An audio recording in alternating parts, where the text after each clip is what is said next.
su vicepresidenta, la vicepresidenta de la Asamblea Nacional, Viviana Veloz Ramírez, a quien le estamos dando la bienvenida a nombre de todos quienes integramos este equipo humano que lo dirige el abogado Luis Almeida Morán, mi compañera la licenciada Mayra Espinosa, le saluda Roberto Figueroa, asambleísta. ¿Cómo está usted?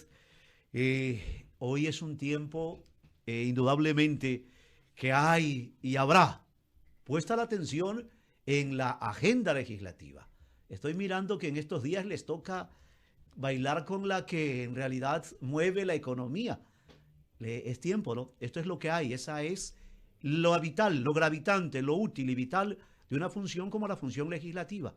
Para muchos, a veces hasta de manera muy peregrina y de muy ligera, no se hace nada. No hay nada en la función legislativa. Qué gran error. Situación que no podemos, desde una égida como la opinión pública, tampoco dejarnos arrinconar hacia allá. Qué vital que es la función legislativa y cada una de las funciones del Estado para una armonía, para encontrar el equilibrio entre los que mandan y obedecen. Estoy hablando del presupuesto 2024 y no sé qué más usted va a agregar. Tiene la agenda legislativa como trascendente para esta semana. Abogada Viviana Veloz, qué gusto, buenos días. Buenos días, un abrazo para ustedes y para toda la ciudadanía que se encuentra escuchando Radio Morena, como usted lo acaba de mencionar. Hay que, dentro ya de esta semana, en la Comisión de Régimen Económico, entiendo, comienza ya el tratamiento de la Reforma General del Estado, después pasar el respectivo informe al Pleno de la Asamblea Nacional y poder tratar, hacer los aportes y las observaciones de manera muy exhaustiva para evitar que en esta nueva reforma vengan recortes al presupuesto como es en materia de educación, en materia de salud, que ya lo vivimos en el gobierno del señor Lasso, ese gobierno que tenía medidas económicas con corte neoliberal y que respondían a una agenda del Fondo Monetario Internacional en el que insisten que se debe reducir el Estado y se debe reducir eh, también el presupuesto en temas importantes como es la salud, la educación, entre otros, olvidando que con estos aspectos, estos derechos esenciales, si se invierte más desde el Estado y si se les garantiza esos derechos a las y los ciudadanos, se puede también tener un mínimo pacto social con la población. Creo que el Estado tiene una deuda estatal y esperamos que dentro de este presupuesto no se pretenda seguir con el aumento de esta deuda estatal, social, moral que se tiene con las y los ciudadanos de nuestro país. Eso marca también la agenda legislativa, así como los temas de seguridad se van a empezar también a tratar en la Comisión de Garantías Constitucionales y Derechos Humanos, también reformas de la Ley Orgánica de Garantías Jurisdiccionales y Control Constitucional, así como también se está tratando en la Comisión de Niñez, el Código, el COPINA, entre otros, que son temas que le importan a las y los ciudadanos de nuestro país. La agenda que se maneja en la Asamblea es una agenda muy amplia que va enfocada dentro de este periodo de transición a sentar las bases sólidas que necesita nuestro país para el periodo del 2025, tanto para la función ejecutiva, así como también para la función legislativa. Las 8 minutos 50 segundos. Le hago la pregunta para que usted también en su retrospectiva, a ver, el tema de las reformas al Código Orgánico Integral Penal. Quedó suspendida esa sesión. ¿Qué tienen ustedes como miembros, no solamente, como decía hace un rato, como legisladora, también como parte de la administración? ¿Qué le decimos a la audiencia de Radio Morena, los nudos críticos que se presentaron? Porque para eso es el Parlamento. A mí al menos me ocupa hasta que yo vea y siga, haga el seguimiento, me preocupa y me ocupa consultarles a ustedes. Ese es el propósito de un medio de comunicación como Radio Morena, orientar a nuestra ciudadanía, a nuestra audiencia. ¿Cómo quedaron las cosas en ese orden? No, y gracias por este espacio y gracias también por esa pregunta, porque eso también nos permite desde la legislatura, desde mi cargo como vicepresidenta de la Asamblea Nacional, poder informar a los ciudadanos. Hay que reconocer y deben reconocer que estas reformas son una herramienta importante para sancionar a los delincuentes, para fortalecer el sistema de justicia penal, pero sin embargo también se debe ser consciente desde la función ejecutiva y desde las otras funciones del Estado, que no deben ser la única herramienta para ganarle la guerra a los criminales. Dentro de estas reformas del Código Orgánico Integral Penal se encuentran más de 88 artículos con reformas como para el aumento de las penas en delitos como el sicariato, el abigeato, el secuestro extorsivo, el lavado de activos, el terrorismo, entre otros, así como también la eliminación de beneficios penitenciarios en estos delitos, porque es un clamor de las y los ciudadanos, porque el Código Penal que tenemos, el Código Orgánico Integral Penal que tiene el Ecuador, si bien es cierto, fue un buen código cuando lo elaboraron en anteriores legislaturas, debe ponerse también al día con la realidad que en este momento atraviesa el Ecuador, con los índices de criminalidad, etcétera, y que en este momento se necesita que los operadores de justicia sancionen con mano firme y fuerte a las y los delincuentes, pero también para combatir el crimen necesitamos ir más allá de reformar leyes, y por ello es importante tratar la disparidad del acceso a la seguridad que en este momento tienen los ciudadanos, que es una preocupación seria que también tiene la sociedad. La realidad de nuestro país es que las personas con mayores recursos financieros, los millonarios, los poderosos, a menudo tienen la capacidad de invertir en medidas de seguridad como seguridad privada, viviendas fortificadas, otros sistemas de protección como guardaespaldas, equipos de seguridad que les ayudan incluso a mitigar los riesgos de la delincuencia. Y por otro lado, tenemos la realidad del más de 90% de ecuatorianos con menos recursos económicos que se encuentran en una situación de vulnerabilidad y son los que de verdad se juegan día a día la vida en este país, dependiendo incluso de un sistema de seguridad público que lamentablemente aún es insuficiente, que es deficiente, y por ello también es imperativo que el presidente de la República, Daniel Noboa, trabaje en la depuración del sistema de justicia. Hay jueces y fiscales corruptos que han permitido que el crimen organizado permee a la justicia. Hay que fortalecer la institucionalidad, hay que depurar los aparatos de inteligencia y contrainteligencia de la Policía Nacional y de las Fuerzas Armadas. Es necesario que se tenga un plan integral de seguridad que garantice la protección de todos los ciudadanos de nuestro país, pero que también de la mano trabajen con un plan de política criminal que aborde las causas subyacentes del crimen y permita prevenirlo de manera más proactiva, y esto también implica en programas de prevención del delito y promover también oportunidades de educación y empleo. Yo decía una frase el día del debate y que hoy la quisiera repetir, porque estoy segura que al momento que se aprueben estas reformas al Código Orgánico Integral Penal, se van a convertir en leyes robustas para una sociedad más segura, que busca esta seguridad perdida, que busca abrazar entre nuestras familias la paz que tanto merecemos. Ahora bien, con respecto a lo que usted acaba de mencionar sobre los nudos críticos de las reformas al Código Orgánico Integral Penal, primero quiero iniciar diciendo que estas reformas se socializaron. Se trataron en más de 12 sesiones,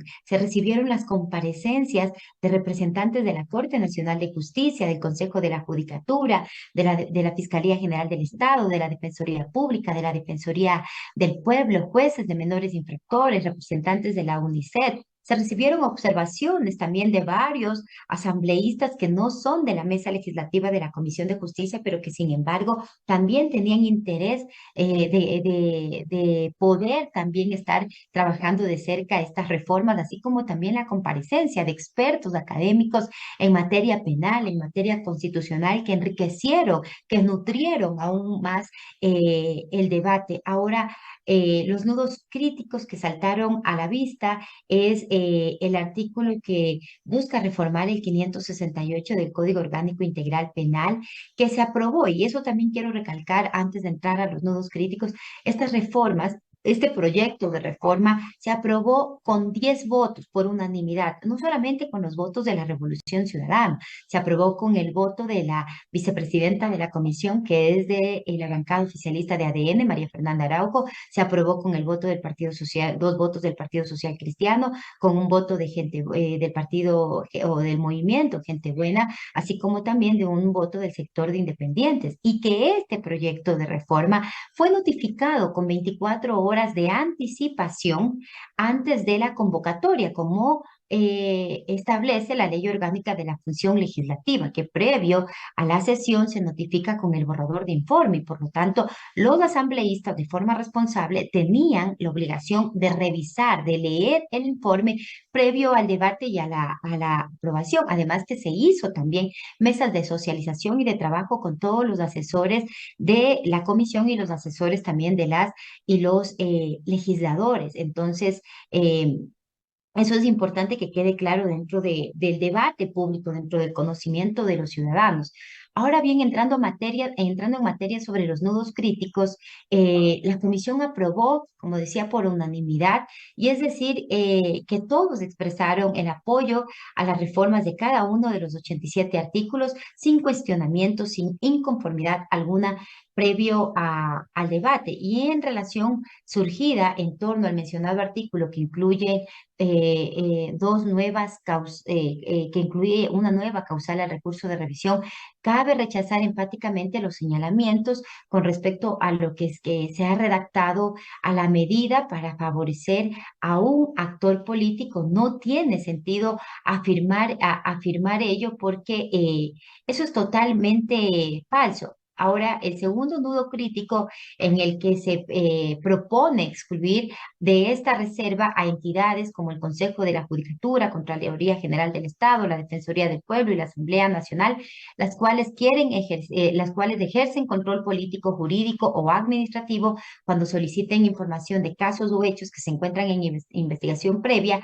Ante esta circunstancia, la Fiscalía General del Estado, de acuerdo a este proyecto de reforma, no podría alegar reserva y remitiría toda la información, pero esta exclusión procede sin perjuicio de que la autoridad solicitante sea sancionada si divulga la información proporcionada por parte de la Fiscalía. Quiero recalcar que esta propuesta no es de la Revolución Ciudadana, que son propuestas que se vienen trabajando desde el año 2019 y que nosotros en este periodo lo que se hizo fue elaborar el informe para segundo debate y que el Pleno decida. Porque una cosa es lo que decide la comisión, otra cosa es lo que decide el Pleno, y que esta propuesta fue un planteamiento de varias autoridades y de ex legisladores que expusieron eso en la Comisión de Justicia y que ellos, a razón de ellos, dicen que cuando solicitan cifras, estadísticas, datos, que la Fiscalía General del Estado no les entrega y eso muchas veces también hace un poco una obstrucción del trabajo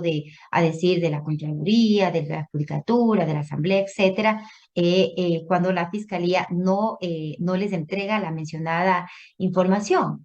Eso es los antecedentes que podría decir en el ámbito de ese articulado, lo que mencionaron al momento de el trabajo de ese proyecto de reforma. Lo mismo sobre el archivo de las investigaciones previas.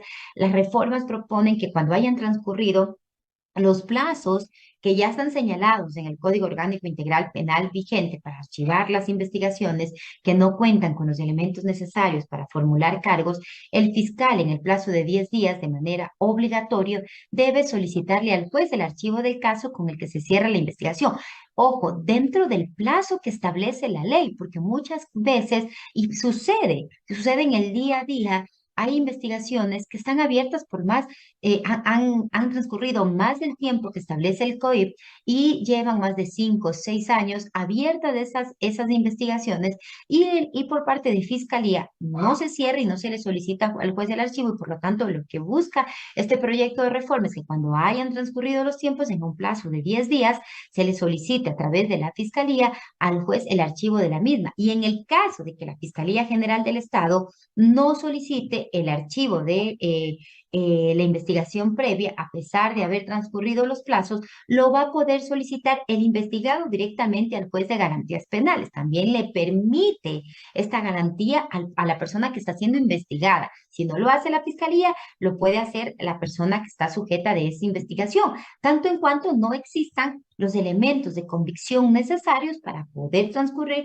con esa investigación y para que la Fiscalía pueda pedir una formulación de cargos y que se abra el proceso o la etapa de la instrucción fiscal. Eso es lo que busca este proyecto de reforma, es decir, la propuesta que la Comisión de Justicia trabajó radica en que la Fiscalía no mantenga abiertas investigaciones previas que no cuentan con los elementos de convicción para deducir una imputación penal más allá de los plazos que ya están previstos en la ley. Esos son los nudos críticos y que se trabajaron, recalco, con todos los legisladores, así como también con sus equipos técnicos. Por lo tanto, decir que no conocían lo que incorpora este proyecto de reformas es un engaño al pueblo ecuatoriano.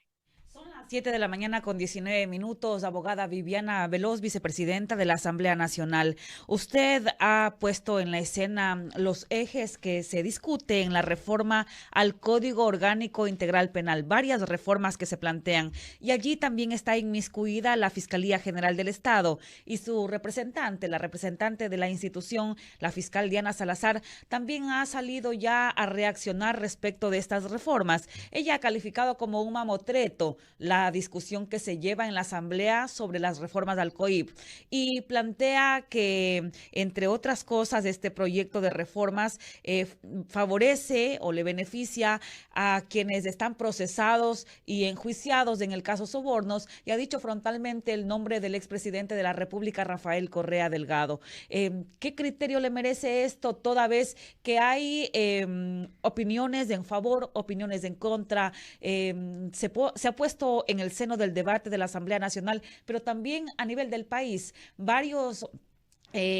analistas, varios abogados, jurisconsultos se han pronunciado respecto de este tema, y es que dicen hay cosas que son buenas, pero hay otras que no favorecen a la justicia en el país.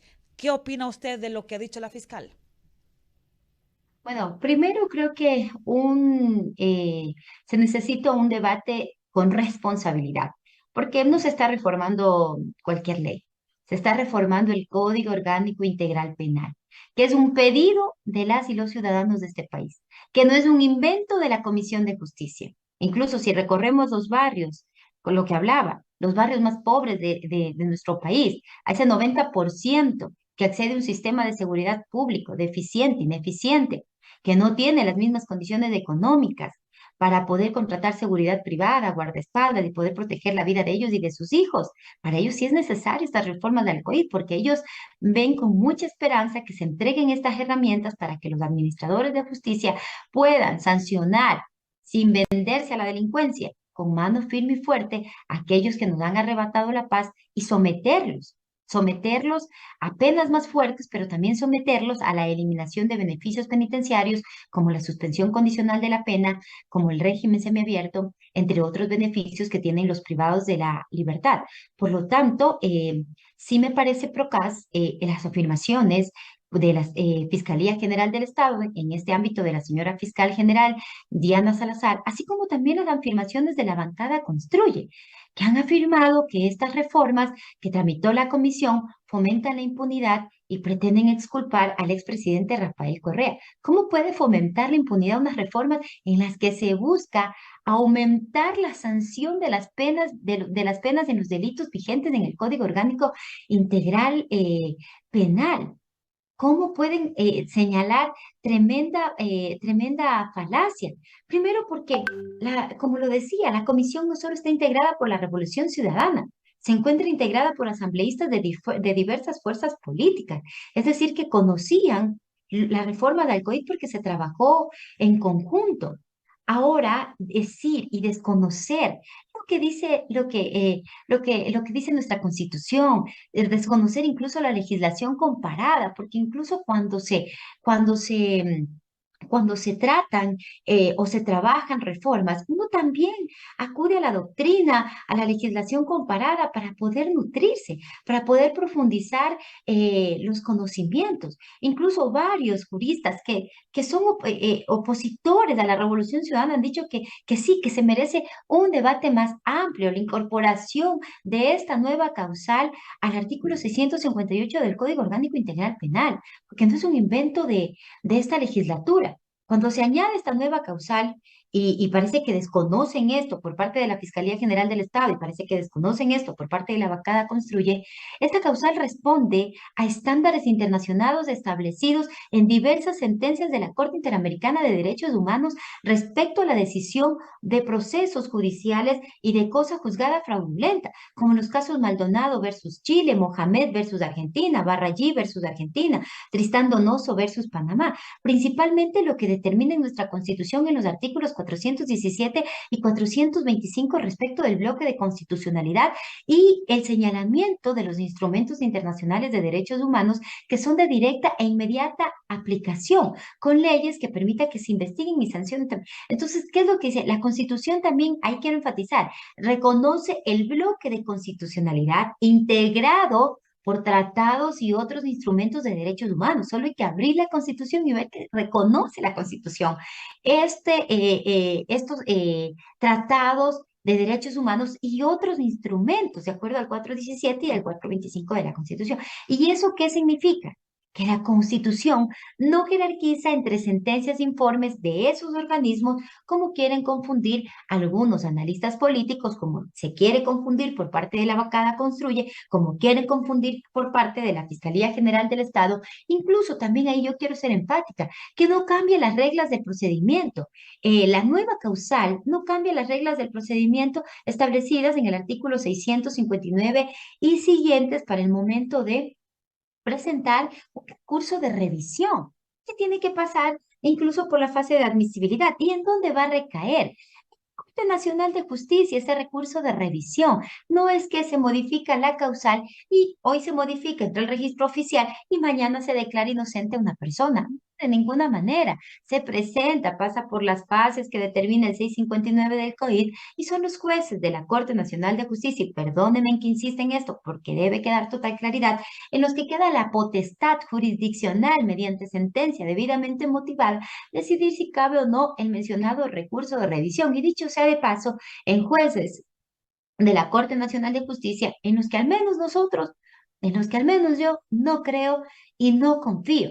Pero además también quiero recalcar que el añadir como causal la procedencia del recurso de violación, de revisión, la violación a los derechos humanos, no es un invento de la Comisión de Justicia, no es un invento de la Asamblea Nacional. Yo por eso he invitado a aquellos a los que se oponen a esta reforma que revisen la legislación comparada donde existe esta causal, y no hay que irse muy lejos del país vecino, Colombia. Si revisan el Código de Procedimiento Penal colombiano, en el artículo 192, numeral 4, establece esta causal que aquí se ha incorporado en el proyecto de reforma. De esta forma, Colombia establece la revisión de sentencias de ejecutoriadas cuando existe una decisión de una instancia internacional de supervisión y control de derechos humanos. Lo mismo sucede en Argentina, existe la misma, una causal similar. Lo mismo sucede en España, existe una causal similar a la que se ha incorporado a este proyecto de reforma. Pero finalmente, algo que también debo señalar es que sorprende la falta de prolijidad que tienen ciertos asambleístas, dado que en ninguna parte de estas reformas se está buscando dicha impunidad. Incluso varios han dicho que se están buscando hacer reformas electorales dentro del Código Orgánico Integral Penal, algo que también es totalmente falso. Y yo os invito a quienes conforman la legislatura a que sean más prolijos al momento de el debate en sus comisiones y al momento del debate en el Pleno de la Asamblea Nacional. Y lo que sucede es que muchos de los legisladores no revisan los proyectos de ley y se confían en lo que les dicen sus asesores. Van con un papelito escrito, se ponen a leer lo que les han dado redactando y hablan con el mayor desconocimiento supino sobre lo que se trabaja dentro del Parlamento. Pero otro elemento muy importante que quiero señalar dentro de este espacio es que ¿por qué tanta oposición a una reforma que es necesaria, que hay en la legislación comparada, que resulta lógica, puesto que lo que motiva la revisión es una sentencia de un tribunal de altos estándares como la Corte Interamericana de Derechos Humanos o informes como las de las Naciones Unidas y que difícilmente se van a prestar para propósitos políticos? ¿O es acaso que se piensa que el expresidente Rafael Correa tiene a su favor una sentencia de la Corte o maneja la Comisión de Derechos Humanos de la ONU o de otras instancias que también revisan violaciones de derechos humanos. ¿Acaso piensan que se puede manipular a la Corte Interamericana de Derechos Humanos como sí han manipulado la justicia en este país, que incluso han vulnerado la independencia judicial y los jueces incluso habrían podido dictar estas sentencias sometidos al poder y a la presión de turno? Pero lo que realmente también se evidencia es que parecería ser que la conciencia les ha acusado y se han delatado al oponerse a una reforma que han advertido el temor a la verdad y que las sentencias por influjo psíquico evacuadas en todas sus instancias en un periodo de 5 meses, porque incluso el recurso de casación fue conocido en 17 meses, en 17 días, cuando otros recursos se demoran más de 5 años, sean analizadas por jueces verdaderos, no por individuos disfrazados de jueces, pero que porque defendían su permanencia en esa corte. Incluso lo que le puedo decir es incluso, y quiero reiterar esto, que si han actuado en estricto cumplimiento a la Constitución y a la ley, ¿por qué deben preocuparse, ciudadanos? ¿Por qué deben preocuparse los medios de comunicación hegemónicos? ¿Por qué deben preocuparse ciertos opinólogos en medios de comunicación? ¿Por qué debe preocuparse la justicia de este país? ¿Por qué deben preocuparse quienes conforman la Fiscalía General del Estado si ya han actuado en estricto cumplimiento a la Constitución y la ley? ¿Acaso organismos como la Corte Interamericana de Derechos Humanos podrían ser influenciados por el expresidente Rafael Correa para que resuelvan a su favor si no tuvieran la razón? Esa pregunta la dejo dentro de este espacio, este interrogante, pero la verdad es una sola, la verdad es clara. Los autores de la persecución política hoy han quedado al descubierto porque tienen miedo, tienen terror a la verdad y han buscado refugio en los medios de comunicación hegemónicos que los amparan y que los han secundado. Han buscado refugio en una bancada legislativa que son una oposición ciega y necia y que no es una bancada que propone, no es una bancada que ayuda a buscar soluciones a los problemas que tiene el país. Esa bancada, la bancada Construye, es la que incluso se une por el gran temor que tienen a que se conozca la verdad y que ya han anunciado incluso su pretensión de que se archiven todas las reformas al Código Orgánico Integral Penal, porque la verdad les aterra, la verdad les incomoda. Legisladora Viviana Veloz, 7 de la mañana con 32 minutos. Hemos llegado al tiempo de culminar esta entrevista. Queremos agradecerle por estar aquí en Radio Morena. Muchísimas gracias por este espacio. Esperamos poder volver a compartir también aquí con ustedes cuando la legislatura vuelva a retomar este proyecto de reformas al Código Orgánico Integral Penal, que incluso van encaminadas a resolver la mayoría de las preguntas de la consulta popular, y con esto también que tengan la certeza los ciudadanos que si el presidente de la República apoya con sus votos, con sus votos de su bancada, se aprueban estas reformas, le va a ahorrarle también al país más de 60 millones de dólares y nos evitaríamos esta consulta onerosa, porque a través de la Asamblea Nacional, a través de la Comisión de Justicia y del Código Orgánico Integral Penal de las reformas del COIP, están las preguntas encaminadas a resolver también la consulta y les invito a revisar el mencionado proyecto. Estaremos muy atentos a ese debate. Queridos amigos, son las 7:33. Gracias a la abogada Viviana Veloz por este diálogo hoy. Aquí se escuchan las ideas de los ecuatorianos, fundamentalmente. Atentos, muy atentos. Así es, ahora son las 7 de la mañana con 33 minutos 25 segundos. Una ligera pausa, consejos comerciales y retornamos con más de Morena Noticias, primera emisión.